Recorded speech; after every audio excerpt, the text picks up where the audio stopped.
Samajwadi party के राष्ट्रीय महासचिव और राज्यसभा सांसद रामजीलाल सुमन पर हमले के विरोध में समाजवादी पार्टी सड़कों पर उतरी है। राजधानी लखनऊ के सपा महानगर कार्यालय से लखनऊ जिलाधिकारी कार्यालय तक सपा कार्यकर्ताओं और नेताओं ने महामहिम राष्ट्रपति के नाम ज्ञापन सौंपने के लिए जिलाधिकारी कार्यालय तक विरोध मार्च निकाला। डीएम कार्यालय गेट पर बैठकर प्रदर्शन कर सरकार के खिलाफ जमकर नारेबाजी की और सरकार को चेतावनी देते हुए सांसद के हमलावरों को गिरफ्तार करने की मांग की है।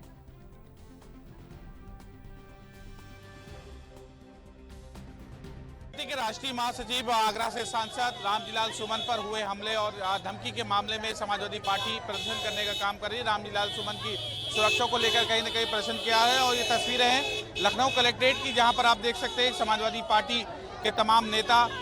जो अलग अलग इकाइयों के नेता हैं वो कहीं न कहीं प्रदर्शन करते नजर आ रहे हैं और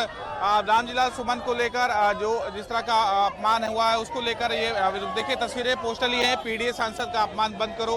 दलित समाज का अपमान नहीं सहेंगे, हिंदुस्तान, इस तरह की तमाम जो तस्वीरें हैं जो समाजवादी पार्टी की अलग अलग इकाइयां हैं वो कहीं ना कहीं यहाँ प्रदर्शन करती है। महिला सभा हो चाहे वो योजन सभा हो, ये सब महिलाएं देखिए यहाँ पर प्रदर्शन करने का काम कर रहा है और तमाम जो नेता कार्यकर्ता हैं वो यहाँ पर विरोध प्रदर्शन करने का काम कर रहे हैं। तस्वीरें हैं ये राजधानी लखनऊ की कलेक्ट्रेट की, जहाँ पर विरोध प्रदर्शन जताने का काम किया जा रहा है और कहीं ना कहीं जो प्रदर्शन है वो महानगर कार्यालय से, समाजवादी पार्टी महानगर कार्यालय से कलेक्ट्रेट पे ये राष्ट्रपति के नाम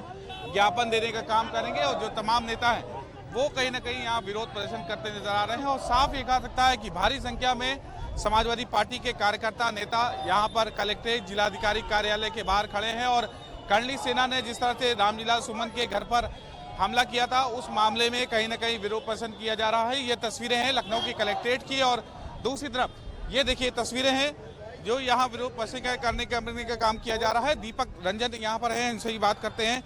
किस तरह का प्रदर्शन है और क्या रामजीलाल सुमन पे जो हमला हुआ उसका लेकर आप लोग ज्ञापन देंगे? देखिए, एक आताताई और तानाशाही सरकार उत्तर प्रदेश में राज कर रही है, उत्तर प्रदेश में चल रही है और उसके संरक्षण प्राप्त एक कर्णी सेना है जिसके लोग जो है एक दलित सांसद के घर पे चढ़ करके, आप लोगों ने देखा होगा किस तरीके से उनके घर पर चढ़ करके उनके जान माल को खतरा था, उनकी गाड़ियां तोड़ दी, उनकी गाड़ियों का शीशा तोड़ दिया, उनके घरों का शीशा तोड़ दिया और उसके बाद आपने देखा होगा रोड पर वो जा रहे थे, कार्यक्रम में जा रहे थे और टायर उनके गाड़ी पर टायर, तो उनको आज जान माल का खतरा है। आज हम लोग कलेक्टर महोदय से महामहिम राष्ट्रपति महोदया को हम लोग एक ज्ञापन दे रहे हैं कि जिसमें उनकी जान माल की हम लोग सुरक्षा की गुहार लगा रहे हैं और जो कर्णी सेना के लोग हैं उनके खिलाफ कठोर से कठोर कार्रवाई हो। जिस तरीके से लोगों ने उनके ऊपर टायर फेंकने का काम किया, ये आज की तारीख में तो आताताई सरकार है वो इस तरीके की, इसके साक्षर प्राप्त लोग जो है इस तरीके का कुकृत्य कर रहे हैं जिसकी जितनी भी निंदा की जाए वो कम है। तो हम समाजवादी लोग आज सड़क पर उतरे हैं। सभी जिला मुख्यालय पर हम लोग आज धरना प्रदर्शन के माध्यम से हम लोग जिला कलेक्टर को एक ज्ञापन दे रहे हैं महामहिम राष्ट्रपति को और हमें उम्मीद नहीं,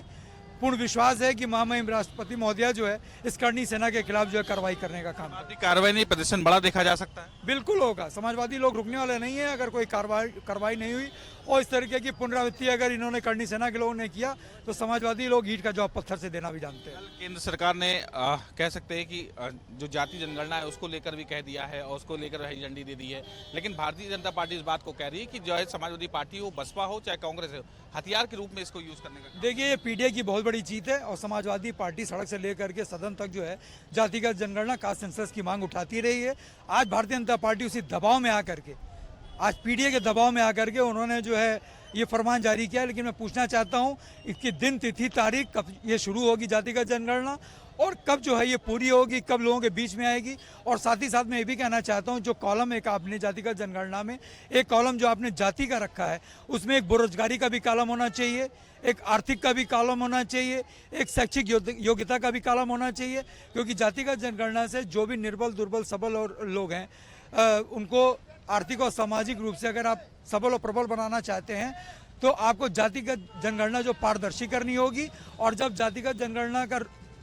डाटा आ जाएगा सामने तो हम समाजवादी लोग शुरू से कहते हैं, लोहिया जी का नारा था कि सोस्तिष्टों ने बांधी गांठ, पिछड़े पावे 100 में 60, तो उस नारे को बुलंद करना होगा इस सरकार को। और आज ये सरकार दबाव में है। निश्चित रूप से अभी बेरोजगारी का मुद्दा है, महंगाई का मुद्दा है, जिस तरीके से लॉ एंड ऑर्डर का मुद्दा है उस मुद्दे को भी लेकर के हम लोग सड़क पर उतरेंगे। हम लोग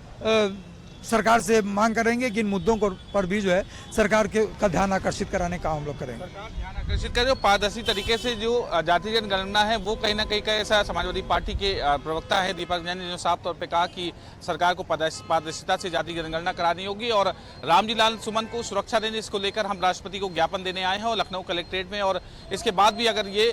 किसी प्रकार की कार्रवाई नहीं होती करना सेना के कार्यकर्ताओं या उनके नेताओं पर, तो कहीं ना कहीं ये प्रदर्शन बड़ा भी देखने को मिल सकता है। कैमरा पर्सन दानिश के साथ रितेश सिंह, ANV न्यूज़।